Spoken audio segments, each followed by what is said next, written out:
Hello दोस्तों, welcome to our channel आरवेथ study.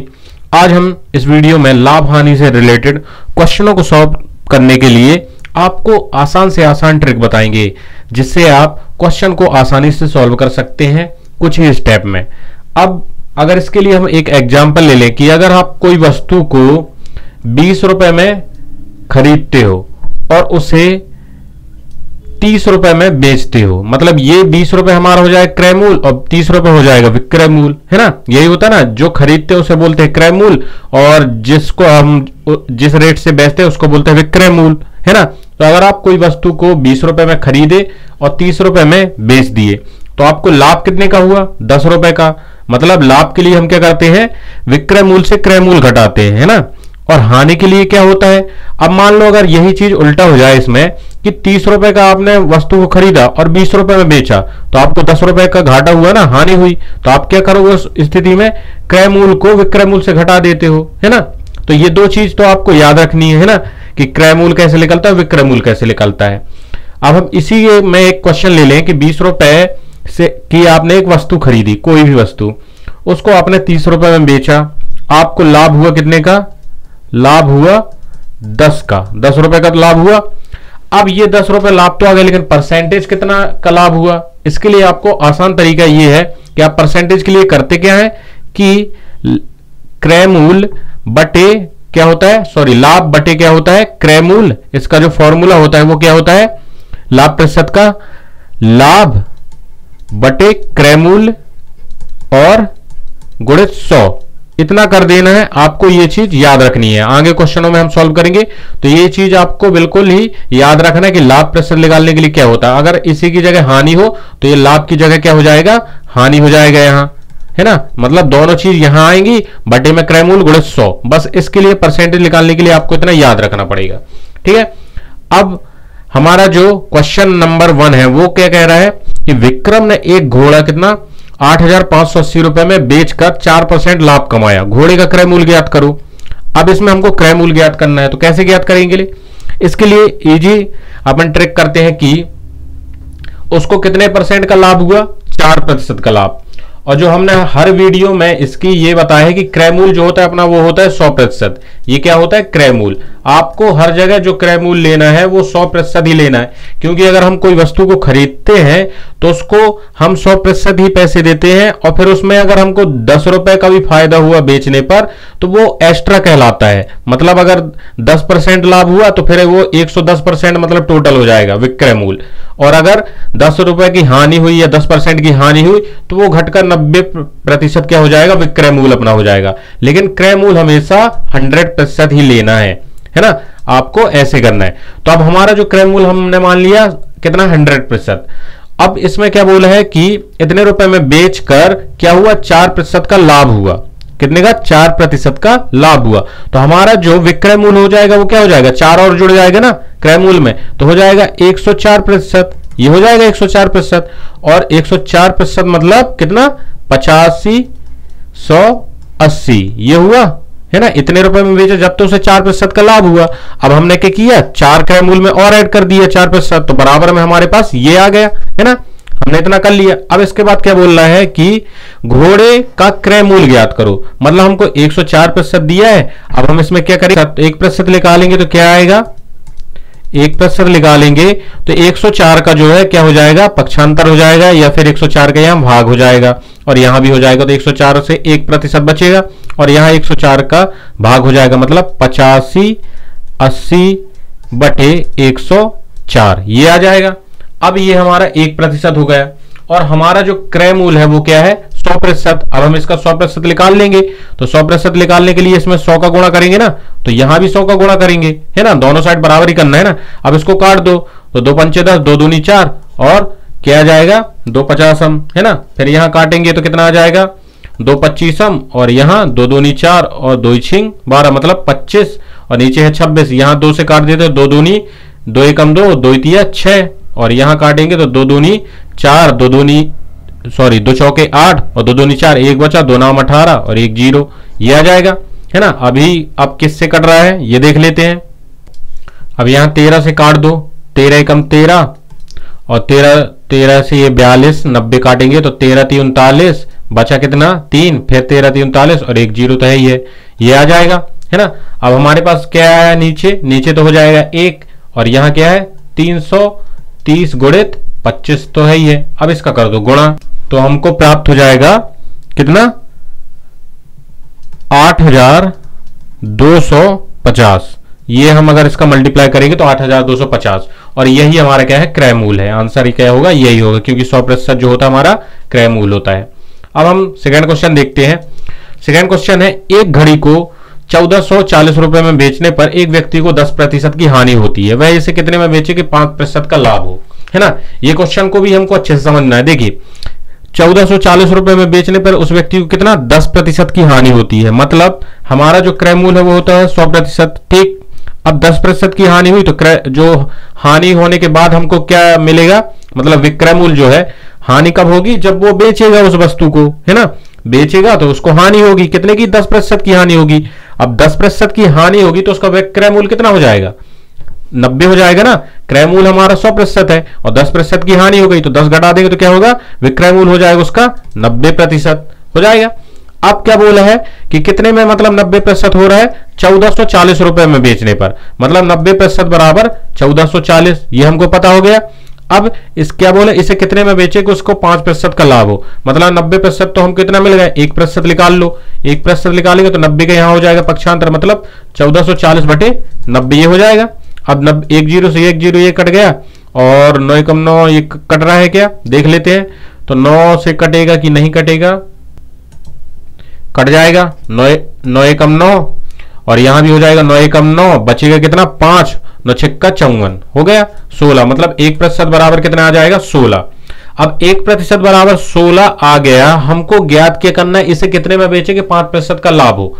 अब 5% का लाभ अगर होगा तो हमारा क्रय मूल जो है वो 100 है, तो 5% का लाभ क्या होगा, लाभ में क्या होता है जुड़ता है और हानि में घटता है, मतलब 5 इसमें ऐड कर देंगे तो हमको क्या चाहिए 105% चाहिए, तो 105% निकाल लेंगे 1% के बाद। 105% कितना आएगा, 105% का यहां भी गुणा हो जाएगा ना, 16 गुणित 105 और यहां कर दो गुणा, तो 16 पंचे 80, 80 की जीरो हासलाई 8 और 16 में जीरो का देखो जीरो 8 का 8 आ जाएगा और 16 कम 16, मतलब 1680 रुपए में अगर वह बेचेगा तो 5% का लाभ होगा, है ना। ये हमारा हो जाएगा आंसर।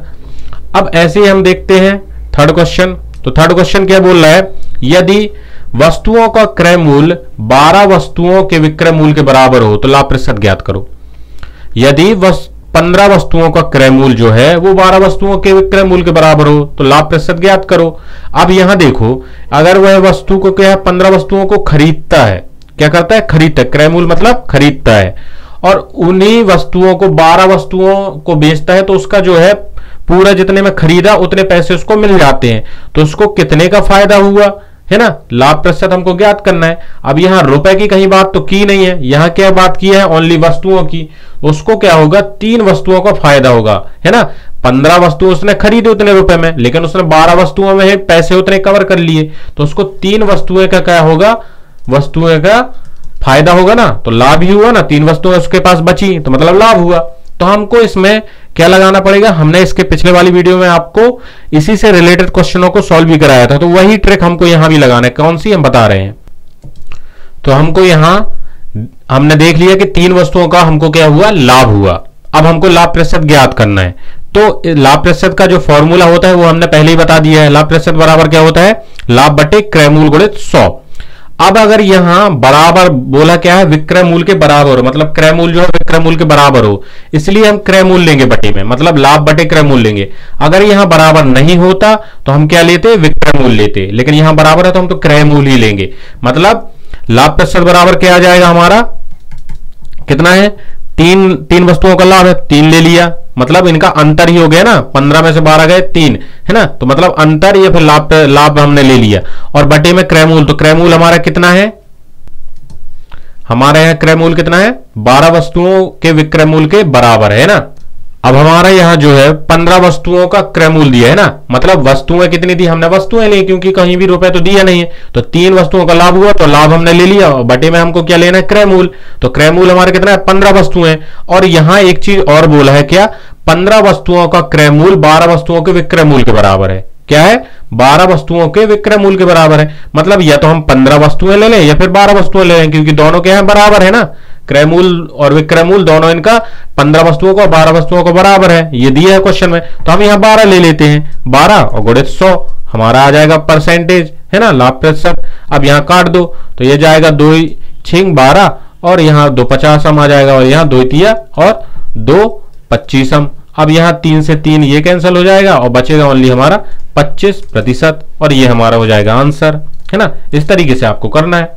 अब बढ़ते हैं हम अपने फोर्थ क्वेश्चन की तरफ। तो देखो फोर्थ क्वेश्चन बोल रहा है, एक फल विक्रेता ने 5 रुपए के 6 की दर से केले खरीदे। ठीक है, 5 रुपए के 6 की दर से केले खरीद कर उसे 3 रुपए के 4 की दर से बेच दिए, तो उसका लाभ या हानि प्रतिशत ज्ञात करना है ना, ये हमको ज्ञात करना है। तो इस टाइप के क्वेश्चन के लिए भी हमने कुछ ट्रिक बताई थी। हम इसमें बताते हैं कि अगर इस टाइप का क्वेश्चन आता है तो आपको एक चीज याद रखनी है। क्या? सबसे पहले तो आपको वस्तु इसमें दी है ना, वस्तु, और क्या दिया है, रुपए भी दिए हैं, इसमें वस्तु भी दी है। मतलब 6 जो है ये है ना, 5 रुपए की 6 है ना, 5 रुपए की 6 की दर से, मतलब 6 जो हो जाएगी वस्तु और 5 रुपए दिया है ना।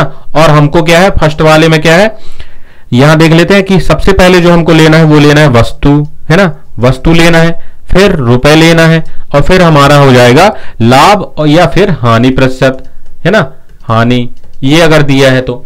अब देखो पहले वाले जो पॉइंट में क्या बोला है कि 5 रुपए के 6 की दर से केले खरीद कर उसने क्या किया, केला खरीदा। ठीक है, केला उसने खरीदा कितने में, 5 रुपए, तो 5 रुपए हमने यहां लिख दिया। फिर बोला है 6 की दर, मतलब 6 वस्तुएं, है ना, ये हमने लिख लिया। अब लाभ हानि क्या होगी, जब वो कोई वस्तु को हम खरीदते हैं तो उसमें ना तो हमको लाभ होता है ना हानि, क्योंकि हमने उसमें 100% दिया है ना, क्रय मूल्य जो होता है वो 100% होता है, मतलब उसमें हमने 100% पूरा दिया पैसे। अब जो बेचने में हमको लाभ या हानि प्राप्त होगी ना, तो हमने 100% दिया, मतलब यहां जो है लाभ हानि कुछ नहीं है, तो 100% हो गया ना हमारा पूरा लाभ हानि। अगर 10% लाभ होगा तो 110 होता, तो यहां तो कुछ हमको फायदा होगा नहीं खरीदने में। अब क्या बोला है, खरीद कर 3 रुपए के 4 की दर से बेच दिया, 3 रुपए के 4 की दर से बेच दिया, तो मतलब 3 रुपए और 4 की दर से बेचा, मतलब 4 वस्तुएं, और यहां हमको लाभ हानि इसका ज्ञात करना है। तो उसका लाभ अथवा हानि ज्ञात करो, तो हम मान लेते हैं उसको x। इस तरीके से आपको जमा लेना है, और अब इनका कर देना तिर्यक गुणा। कैसे? 6 का होगा 3 से, 3 का होगा 100 से, और यहां 4 का होगा 5 से, 5 का होगा x से। तिर्यक गुणा हो गया ना। अब तिर्यक गुणा हो गया तो कैसे लेकिन करना है तिर्यक गुणा इसमें?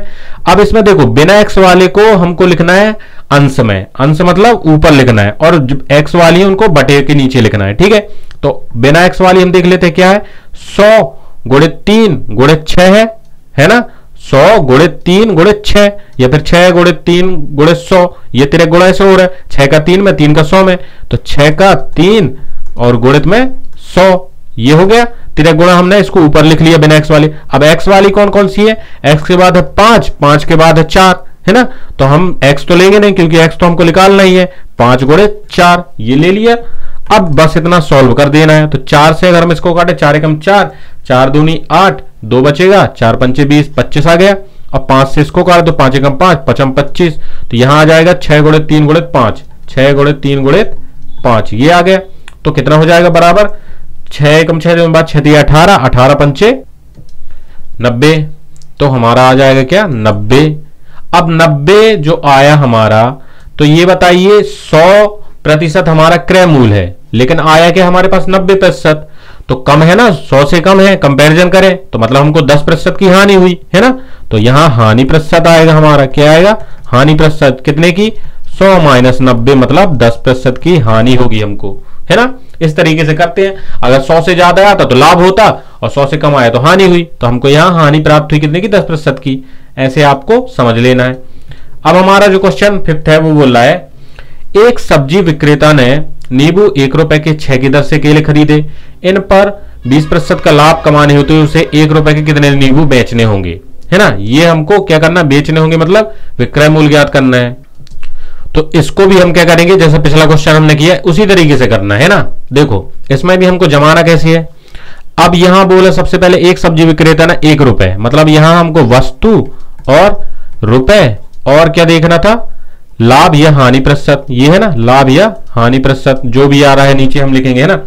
अब यहां क्या बोल रहा है कि वस्तु, तो वस्तु हमारी सबसे पहले पॉइंट में क्या है, एक नींबू, क्या बोला है, एक सब्जी विक्रेता ने नींबू 1 रुपए के 6 की दर से, 1 रुपए सॉरी, तो रुपए क्या आएगा हमारा इसमें 1 और 6 की दर मतलब 6 वस्तु आ जाएगी। और यहां भी हमको क्या है, खरीदने पर कोई प्रॉफिट नहीं होता, मतलब 100%। अब इन पर 20% का लाभ कमाने हेतु, मतलब 20% लाभ कमाने हेतु मतलब हो जाएगा 100 में 20 और जोड़ देंगे मतलब 120, ठीक, यहां कर दिया हमने। और क्या बोला है, 20% लाभ कमाने हेतु 1 रुपए के नींबू कितने में बेचे, मतलब रुपए भी हमको मिल गया 1, और कितने में बेचे, 1 रुपए में कितने नींबू बेचे, मतलब वस्तु हमको ज्ञात करना है, कितने नींबू बेचे, मतलब नींबू मतलब वस्तु ना, तो हमको वस्तु ज्ञात करना है, उसको मान लेते हैं हम क्वेश्चन मार्क या x, ठीक। अब कर दो तिर्यक गुणा, तिर्यक गुणा कैसे, x का यहां और 6 का होगा यहां और 100 में होगा, है ना, ऐसे तिर्यक गुणा होगा ना। तो हम क्या करेंगे, पहले बिना x वाले लिखते हैं, तो बिना x वाले क्या है, 6 गुणित 1 गुणित 100, ये आ गया, और बटे में x वाले को, x को छोड़ के क्या है, x में होता है 1 का 120 में, तो 1 गुणित 120, ये हमने कर दिया। अब इनका कर दो गुणा, तो यहां 0 0 कैंसल, और 2 से 2 छिंग 12, और 2 पंचे 10, 6 कम 6, 6 कम 6 आ गया 5, मतलब 5 नींबू बेचने होंगे 1 रुपए में, तब उसे 20% का लाभ होगा, है ना। उसने क्या है, 1 रुपए में 6 की दर से केले खरीदे थे, है ना, तो उसे क्या होगा, 1 रुपए में 5 नींबू बेचने होंगे, तब जाकर उसे 20% का लाभ होगा। ये आपका आंसर हो जाएगा, है ना। इस तरीके से आपको करना है, और ये रही हमारी बहुत ही इजी ट्रिक, जिससे आप ऐसे ही टाइप के क्वेश्चनों को आसानी से सॉल्व कर सकते हैं। तो दोस्तों, अगर ये वीडियो आपको पसंद आई हो तो हमारे चैनल को सब्सक्राइब कर दीजिएगा और वीडियो को लाइक करना मत भूलिएगा। धन्यवाद।